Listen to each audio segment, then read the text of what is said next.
Olá, bom dia, paz do Senhor Jesus, Deus te abençoe. Te convido a tomar a sua Bíblia comigo no livro, na carta de Pedro, primeira carta de Pedro, no capítulo 1, nós vamos ler dois versículos, o 15 e o 16. Primeira de Pedro, capítulo 1, verso 15 e verso 16. Diz assim a palavra de Deus: Pelo contrário, segundo é santo aquele que vos chamou, tornai-vos santos também vós mesmos, em todo o vosso procedimento, porque escrito está: sede santos, porque eu sou santo. Mais um versículo agora lá no Antigo Testamento, no 6º livro da Bíblia, o livro de Josué, no capítulo 3. Josué, capítulo 3, e nós vamos ler apenas o verso 5.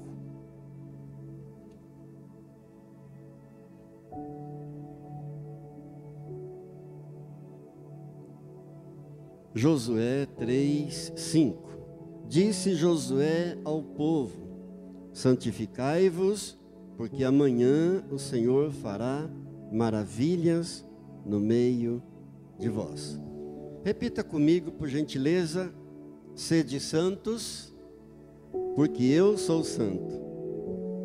Santificai-vos, porque amanhã o Senhor fará maravilhas no meio de nós. Senhor Deus, eu te louvo por tua palavra santa, bendita, maravilhosa. Queremos mais da tua unção, queremos mais do teu poder. Muito obrigado por essa oportunidade santa, bendita e maravilhosa, Deus, em nome do Senhor Jesus. Louvado seja Deus. Muitos pregadores até procuram evitar esse tema, essa mensagem, em que eu vou usar esses dois textos. Eu vou alternar entre 1 de Pedro 1, 15 e 16, e vou usar também o versículo de Josué, capítulo 3, verso 5. Por que é que muitos evitam esse tema? Por não ser um tema assim muito agradável de se ouvir. Certa vez eu ouvi um pastor dizendo: olha, você precisa, um pastor dizendo ao outro, sugerindo ao outro, você precisa pregar sempre mensagens agradáveis. Senão o povo não vem na igreja, se você não pregar somente mensagens agradáveis. Eu discordo completamente dessa ideia. Nós temos que pregar aquilo que a palavra de Deus está dizendo. Se a pessoa não gostar, se não fez bem a ela vai ter que se acertar com Deus. O mensageiro, pelo menos, fez o papel dele. O papel do mensageiro é entregar a mensagem, é trazer a mensagem que a palavra de Deus está dizendo. Não sei se vocês se lembram, domingo passado nós falamos um pouco sobre isso, que nem sempre a palavra que vai fazer bem para a nossa alma vai ser uma palavra boa de se ouvir, né? Muitas vezes a mensagem que Deus vai usar para curar o nosso coração, ela vai doer quando bater nos ouvidos, mas lá dentro vai estar fazendo bem para nós, vai estar curando feridas, vai estar cicatrizando feridas da alma, vai estar curando o coração. E nós temos dito também, já disse isso aqui várias vezes e nunca é demais repetir, que todo e qualquer versículo da Bíblia que nós lemos, ele vai se encaixar em uma dessas três categorias. Ou ele será uma ordem de Deus para nós, ou uma promessa de Deus para nós, ou uma mensagem de Deus para nós. Diga: ordem, mensagem ou promessa. Qualquer versículo que você lê na Bíblia, ele vai se enquadrar em uma dessas três categorias. Agora, lá em Hebreus, capítulo 10, 25, nós temos uma ordem: não deixemos de congregar como é costume de alguns. Por que não deixemos de congregar? Porque Deus ordena a gente congregar? Porque mais do que um lugar especial preparado para cultuar a Deus, a igreja, ela age em nós como uma blindagem. O culto é para nós uma blindagem, e não tem como, em dias como nós vivemos, dias tão difíceis, dias de tanto pecado, dias tão perigosos, dias em que as famílias têm sido tão atacadas, dias em que as nossas crianças, nossos adolescentes, nossos jovens têm sido tão atacados por Satanás, não tem como a gente negligenciar essa blindagem. Não tem como não nos blindar e não buscarmos essa blindagem para a nossa família também. Veja Davi, ouça o que Davi diz no Salmo 27, no versículo 4. Uma coisa eu peço ao Senhor e a buscarei, que eu possa morar na casa do Senhor todos os dias da minha vida. Do que ele está falando? Para contemplar a beleza do Senhor. Está falando de uma admiração por Deus, para contemplar a beleza do Senhor, de uma admiração por Deus. Está falando de uma intimidade com Deus, está falando de uma comunhão com Deus. E ainda no mesmo versículo 4, Davi continua dizendo assim: e para meditar no seu templo, no templo de Deus, na casa de Deus. Está falando de quê? De aprendizado, de meditação na palavra de Deus. Então a igreja, a nossa participação na igreja, a nossa oração, a nossa busca a Deus, tudo isso deve ser em nós uma coisa preventiva. A oração tem que ser preventiva, assim como na saúde também. A gente busca o médico, nós os homens, a partir dos 40 anos, todo homem deve visitar o urologista. Alguns têm pavor, mas a recomendação é que aos 40 anos, todo homem procure o urologista, assim como as mulheres devem procurar o ginecologista, fazer os exames de mama e de útero e tal, preventivamente. Assim também espiritualmente, a igreja, a oração, a nossa busca por Deus, sempre preventivamente, e não apenas quando eu estiver com uma necessidade, precisando de um milagre. Alguns fazem assim, buscam a Deus quando estão precisando de um milagre, e depois fogem, e só voltam quando estiver precisando de um outro milagre. Que Deus tenha misericórdia de nós. Diga graças a Deus. Sede santos, porque eu sou santo. Nem preciso perguntar para você em qual categoria se enquadra, porque está muito claro que é uma ordem de Deus para nós.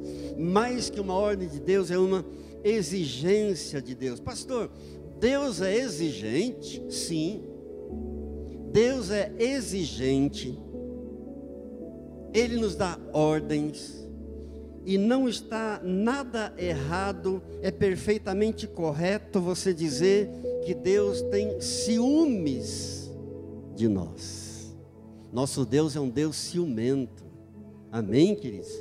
O profeta Oséias, lá no capítulo 2, do verso 4 ao 15, deixa muito bem claro isso, que o nosso Deus nos ama tanto que Ele tem ciúme de nós, os seus filhos.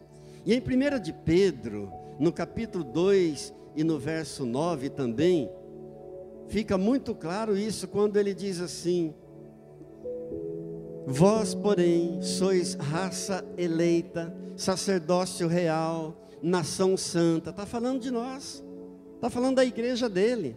Nação santa, povo de propriedade exclusiva de Deus, a fim de proclamardes as virtudes daquele que vos chamou das trevas para a sua maravilhosa luz. Note, é muito claro aqui a conexão que Deus faz, a conexão que a Bíblia faz entre esse ciúme zeloso de Deus, a glória dele e a sua igreja e os seus filhos. É um amor tão grande, tão imenso, tão profundo, que ele tem ciúme do seu povo. Graças a Deus.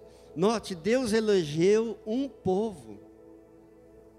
Ele escolheu um povo. Ele adquiriu esse povo com a sua propriedade exclusiva. Esse é o meu povo. Ele determinou isso. Ele escolheu esse povo como propriedade exclusiva dele. Para quê? Para que esse povo viesse trazer glórias ao seu santo nome. Amém? Eu e você estamos aqui para isso, viemos aqui para isso, para adorá-lo, para trazer glória ao santo nome dele, proclamando as grandezas desse nosso Deus. Agora é importante lembrar que a exigência de Deus, eu comecei dizendo que nosso Deus, ele é um Deus exigente, ele é um Deus que dá ordens, isso é verdade, mas é bom lembrar que a exigência de Deus, ela é infinitamente menor do que o resultado da sua exigência. Quando você cumpre com a exigência dele, o favor dele é infinitamente maior do que a exigência. A graça dele é infinitamente maior do que a exigência dele. Quando você cumpre um pouquinho da exigência dele, da ordem dele, você recebe uma multidão de bênçãos. Amém. Amém. Já aconteceu muitas vezes, acontece às vezes de pessoas chegarem para a gente e dizer assim: pastor, eu não sei o que eu fiz para estar recebendo tanta bênção de Deus. Eu não fiz nada para ele, eu não sou digno. E a gente diz: você não fez nada, você apenas obedeceu um pouquinho da exigência dele, das ordens dele, para dar glória ao seu santo nome, proclamando as grandezas dele. Graças a Deus, um pouquinho de obediência vai gerar um caminhão de bênçãos, 1 tonelada de bênçãos. Diga: louvado seja Deus. Louvado seja Deus. Sabe qual é o maior problema? O maior problema das pessoas é que muitos querem a bênção da promessa, mas não querem a bênção da obediência. E a obediência é uma bênção. Muitos querem só a bênção da promessa. E sempre que houve uma promessa de Deus, logo dizem: opa, eu tomo posse. Tomo posse dessa palavra para mim. E Deus deve olhar lá de cima e dizer assim: opa, alto lá. Não é bem assim. E tomando posse. Não, aí houve uma palavra, houve uma promessa, lê um versículo, uma palavra. Não, tomo posse. Você já sabe o que eu vou dizer, mas nunca é demais repetir. Todas as promessas da Bíblia estão condicionadas à obediência aos princípios de Deus. Todas. Quantas promessas? Todas as promessas de Deus na Bíblia para nós estão condicionadas à obediência de princípios de Deus. Não existe umazinha sequer, não existe uma só promessa de Deus isolada que não esteja condicionada à obediência aos princípios de Deus. Exemplo, qual é a maior promessa de Deus para nós, para o ser humano? Qual a maior promessa? A salvação. E qual é a condição? A condição é o coração da Bíblia, João 3,16.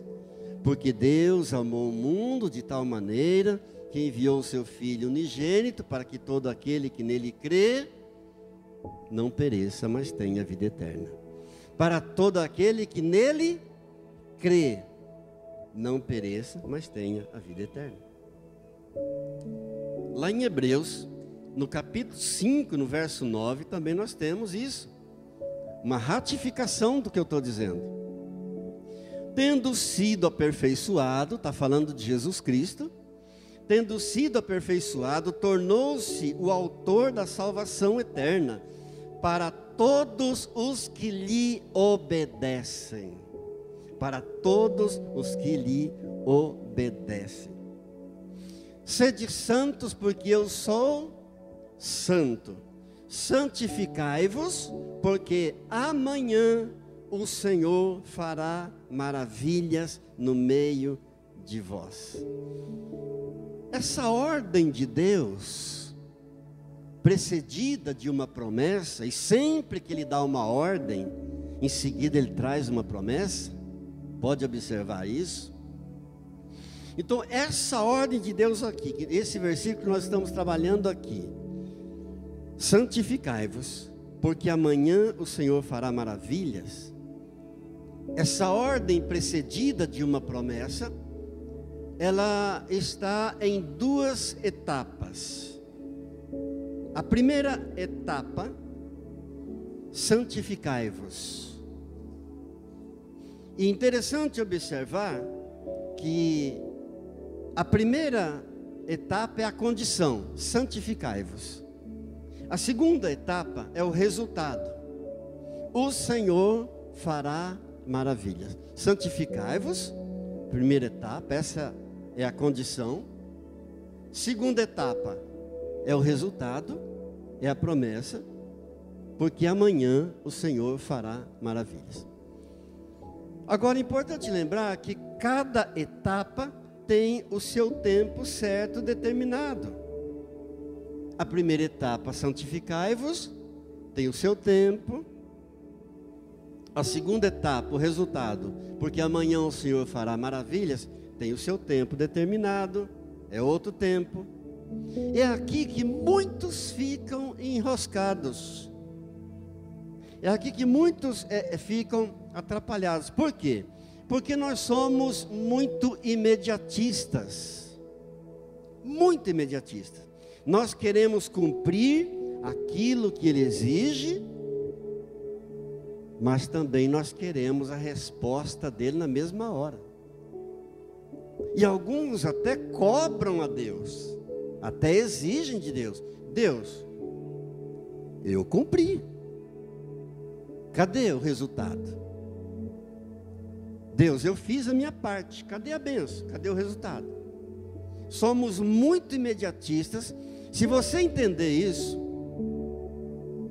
maravilha, show de bola, acabou a tua ansiedade, acabou teus problemas. Quando o cristão entende isso, que cada etapa tem o seu tempo certo, seu tempo determinado, você vai descansar mais em Deus. Diga graças a Deus.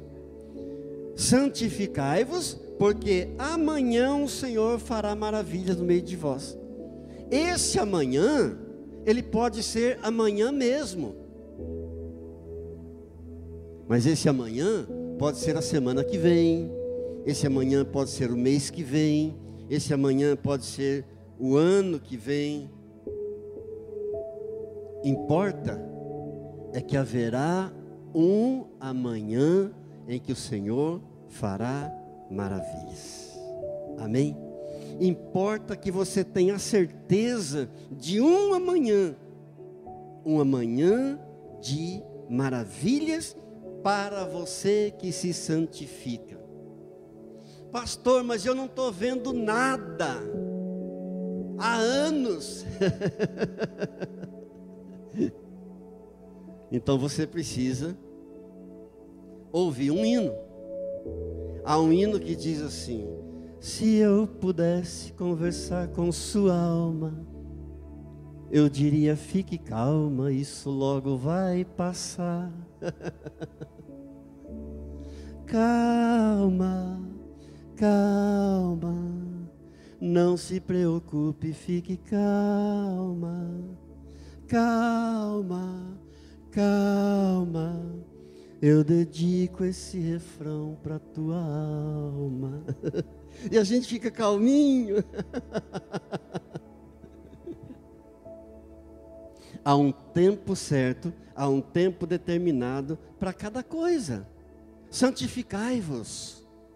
Essa é a primeira etapa. Essa é a tua parte, essa é a minha parte, essa é a condição. Ela tem um tempo determinado. Porque amanhã o Senhor fará maravilhas. É outra etapa, é outro tempo. É o resultado do santificai-vos. É com Deus. Amém, queridos? Tem milagres que são instantâneos, mas tem outros que levam tempo, vai demorar. Agora, fique calmo, como a letra do hino sugere. Fique calmo, fique tranquilo, porque Deus vai concluir esse processo até a vitória ser completada. Amém. Glória a Deus. Glória a Deus. Gostei como receber, é isso mesmo. Fique calmo. Deus vai completar o processo até que a tua vitória seja concluída. Amados, Deus não faz nada pelas metades. Nosso Deus não é um Deus de deixar as coisas inacabadas, não. Lá em Filipenses, capítulo 1, verso 6, a Bíblia diz assim, Paulo diz assim para nós: eu estou plenamente certo de que aquele que começou boa obra em vós, há de completá-la até o dia de Cristo Jesus. Enquanto você estiver no processo, a bênção está acontecendo. Ei, é isso. Enquanto você estiver no processo, enquanto você permanecer no processo, o milagre está acontecendo. Deus não é Deus de um milagre só. Amém? A bênção está vindo, você está ali no meio do processo, você está no processo, está firme, os milagres estão acontecendo. Deus não vai fazer um milagre na tua vida e virar as costas para você. Diga glória a Deus. Glória a Deus. Santificai-vos, porque amanhã o Senhor fará maravilha. É promessa dele, de fazer maravilhas amanhã. E o que seria maravilhas? É uma palavra que nós gostamos muito e usamos muito. Nosso Deus é um Deus de maravilhas. A Mara Maravilha canta aquele hino, Deus de maravilhas. Nós gostamos muito de declarar que o nosso Deus é um Deus de maravilhas. Maravilhas é tudo aquilo que é inusitado. É tudo aquilo que é surpreendente, sobrenatural, milagroso. Isso é maravilha. Tudo aquilo que é inexplicável. Ou seja, maravilha é tudo aquilo que somente Deus pode fazer. Amém. Isso é maravilha, é só aquilo que o nosso Deus pode fazer. E qual é o segredo para recebermos as maravilhas de Deus? É isso daqui, ser santo. Sede santos, porque eu sou santo. Santificai-vos, porque amanhã o Senhor fará maravilhas. Pastor, mas e o que é ser santo? Ser santo não é obedecer todas as regras de uma igreja, não é obedecer todos os dogmas de uma religião, de uma igreja, não é obedecer todas as doutrinas de uma denominação, como doutrina das vestimentas, doutrina das comidas, das bebidas, do brinco, do batom, do raspar as pernas, de não raspar. Ser santo não tem nada a ver com as regras de uma religião. Ser santo é ser cada vez mais perto de Deus e cada vez mais longe do pecado. Amém? As pessoas confundem santidade. Pensam que santidade é um tipo de vestimenta, é um tipo de um comportamento, de uma cara de piedade. Não tem nada a ver. Santidade é a pessoa ser cada vez mais próxima de Deus, cada vez mais longe do pecado. Ser santo é ser guiado pelas coisas de Deus. Ser santo é priorizar as coisas de Deus. Eu ser santo significa que o meu espiritual deve predominar a minha natureza humana. A minha parte espiritual tem que prevalecer, tem que sobressair sobre a minha natureza humana. Ser santo é ser guiado pelas coisas de Deus, ser conduzido por Deus. São as minhas atitudes em concordância com a palavra de Deus. Esse é o resumo de santidade.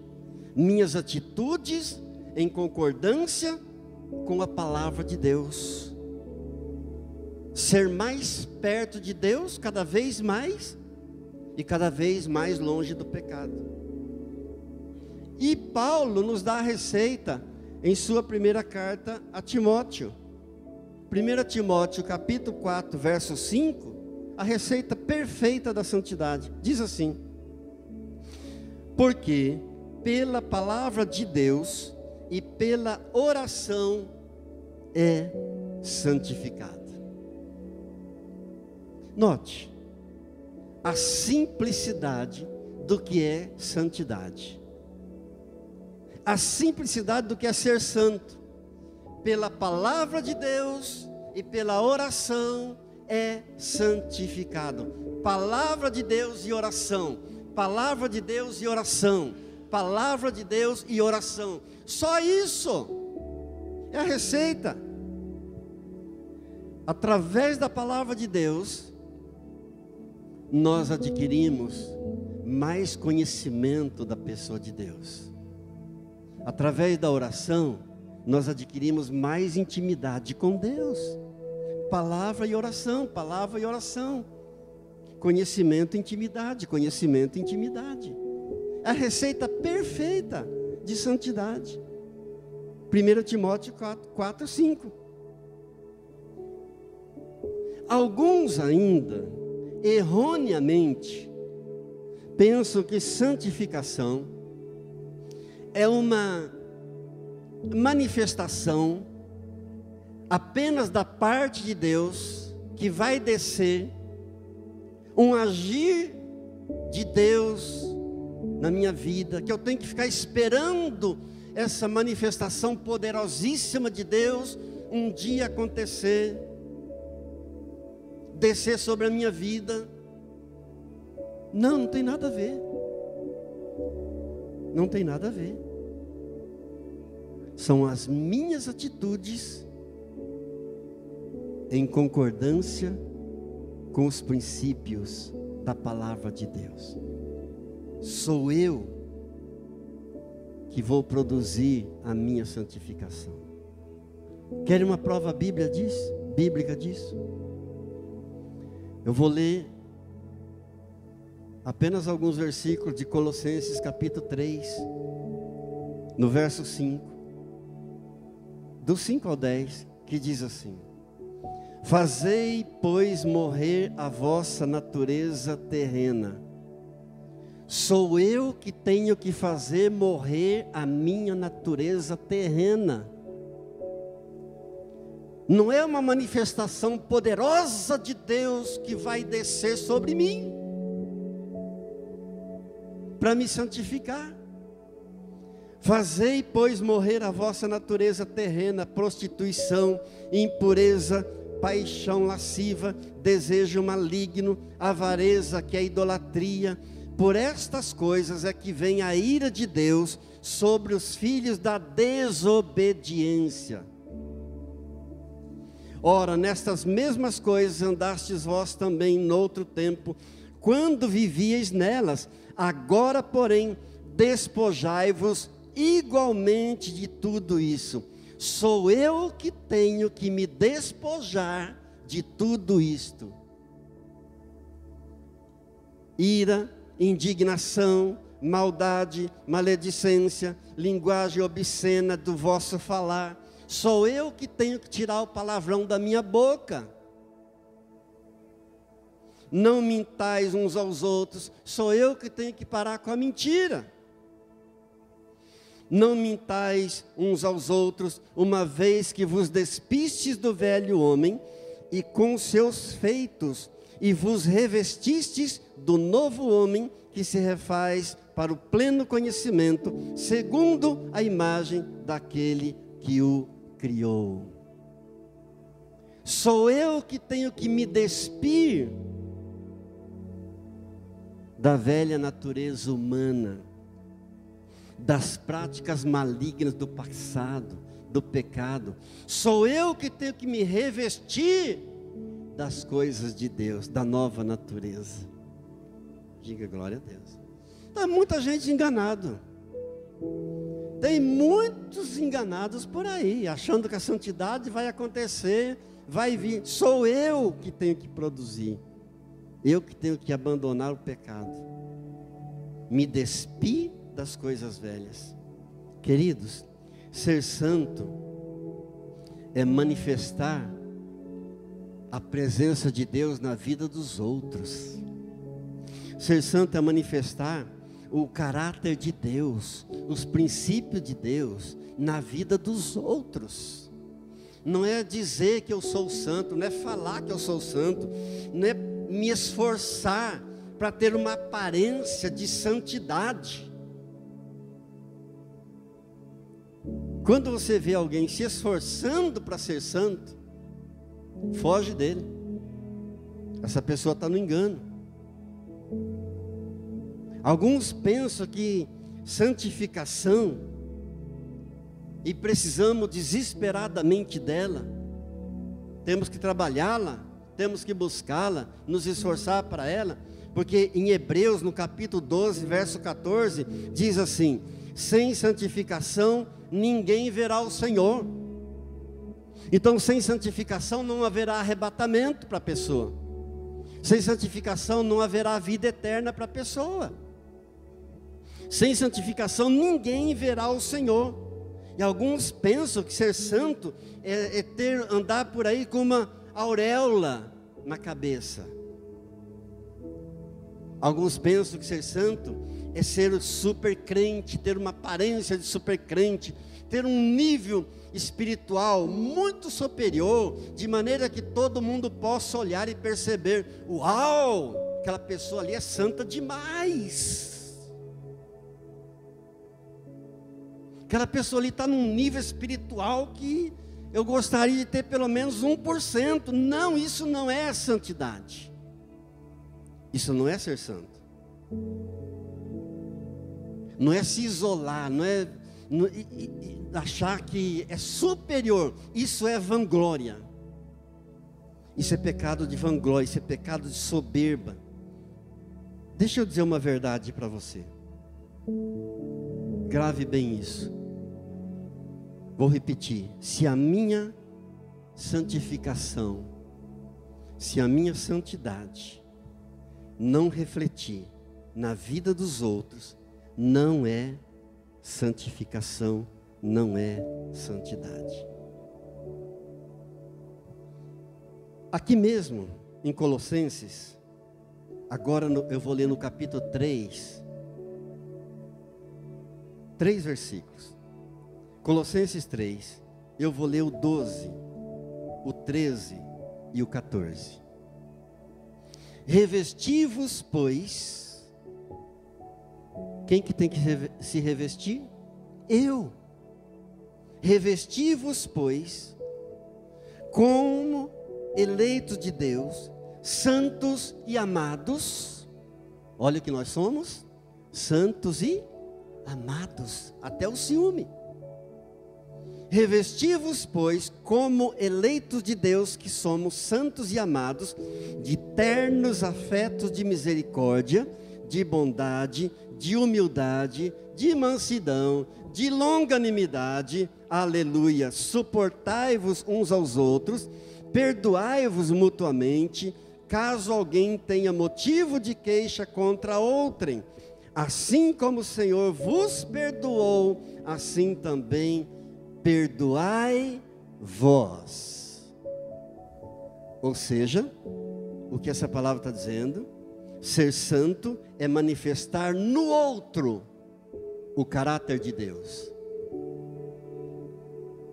É o outro que vai sentir, é o outro que vai perceber. Não sou eu que vou me esforçar para ter uma aparência, não sou eu que vou me vestir de um modo que o outro possa interpretar uma santidade fabulosa na minha vida. Pelas minhas atitudes, em concordância com os princípios de Deus, ou seja, quanto mais santo você é, mais você mostra Deus para os outros. Diga: Senhor, me ajude. Eu vou repetir. Quanto mais santo você é, mais você vai mostrar Deus para os outros. Quanto mais santo você for, mais você vai perdoar os outros. Quanto mais santo você for, mais misericordioso você será. Quanto mais santo você for, mais humilde você será. Quanto mais santo você for, mais você vai amar as pessoas, mais você vai suportar as pessoas. Quanto mais santo você for, mais você irá promover as pessoas. Estas são as marcas de um santo. Essas são as marcas de santidade. Aleluia, de quem é santo. Pastor, é muito bonito, é muito verdadeiro, mas eu sou muito tentado. Então eu vou dar uma receita para você. Existem pelo menos 10 versículos contra a tentação. 10 não, existem muito mais. Mas pegue 10 e memorize. Escolha 10 deles, memorize e jogue na cara do diabo. Você vai ver se você não vai vencer a tentação. Quer uma sugestão de alguns? Tiago 4, verso 7. Sujeitai-vos, portanto, a Deus, mas resisti ao diabo e ele fugirá de vós. Aleluia! 1 Coríntios 6, 18. Fugir de toda impureza. Pegue 10 versículos apenas, memorize os 10 e jogue na cara do diabo. Todo mundo é tentado, eu também sou muito tentado. Como é que Jesus venceu o diabo? A tentação lá no deserto? Jogando a palavra na cara dele. É a receita, é simples, é isso. Deus é exigente, sim, mas quando Ele exige algo, é para o teu bem. Ele é exigente, mas quando Ele exige algo, é para nos levar a um patamar mais alto, mais elevado. Quando Ele exige algo, é para nos dar mais bênção, é para nos dar mais vitórias. Pastor, então, se Deus tem um propósito em todas as coisas, e Ele tem um propósito em tudo que Ele faz, por que Ele quereria me abençoar mais? Por que Ele quer me dar mais vitórias? Para que a tua família, para que teus amigos, para que aquelas pessoas com as quais você interage, possam reconhecer que o teu Deus é o único Deus verdadeiro. Amém? Não é para que eu possa me engrandecer, que eu tenho mais bênção que o outro, que eu tenho mais vitória que o outro. Não! Ele quer me abençoar mais, para que toda a minha família, os meus amigos, as pessoas com as quais eu interajo, elas possam reconhecer que o meu Deus é o Deus verdadeiro, que o meu Deus é o único, para que eu possa temer a esse Deus todos os dias da minha vida. E o que é temer a Deus? Temer a Deus, você já sabe, não é ter medo de Deus. Temer a Deus é reconhecê-lo como único, soberano, dono absoluto Temer a Deus é reconhecer que existe esse Deus supremo, Senhor supremo, Senhor absoluto, acima de tudo e acima de todos. Isso é temer a Deus, é reconhecer esse Deus, é viver uma vida santa todos os dias, afastado do pecado,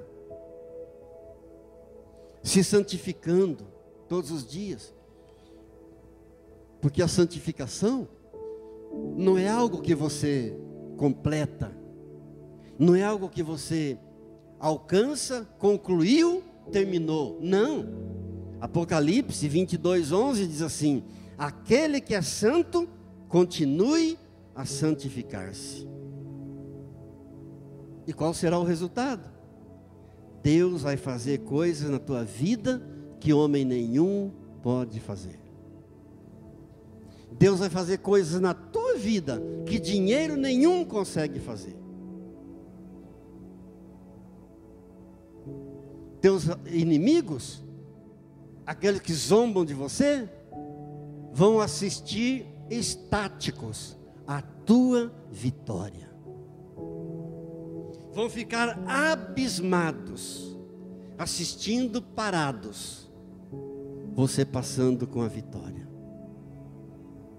Queridos, permaneça no processo. É só essa minha palavra. Não saia do processo, não. Pelo amor do Senhor, continue no processo. Ele não faz pelas metades. Ele não deixa nada inacabado. Paulo diz: eu tenho plena certeza, aquele que começou a boa obra, vai completar a boa obra, até o dia de Cristo Jesus. Permaneça no processo, porque enquanto você estiver no processo, as bênçãos estão acontecendo, os milagres estão acontecendo. Tem milagre que é instantâneo, tem milagre que demora um pouco, tem milagre que demora mais. Continue firme, confie um pouco mais, ore um pouco mais, leia a Bíblia um pouco mais, louve um pouco mais, clame um pouco mais, espera um pouco mais, adore um pouco mais. Baixe sua cabeça diante dele, por favor. Querido Deus, querido Pai, fizemos uma reflexão simples e breve da Tua Palavra. Meditamos um pouco nas coisas do alto, nas coisas dos céus.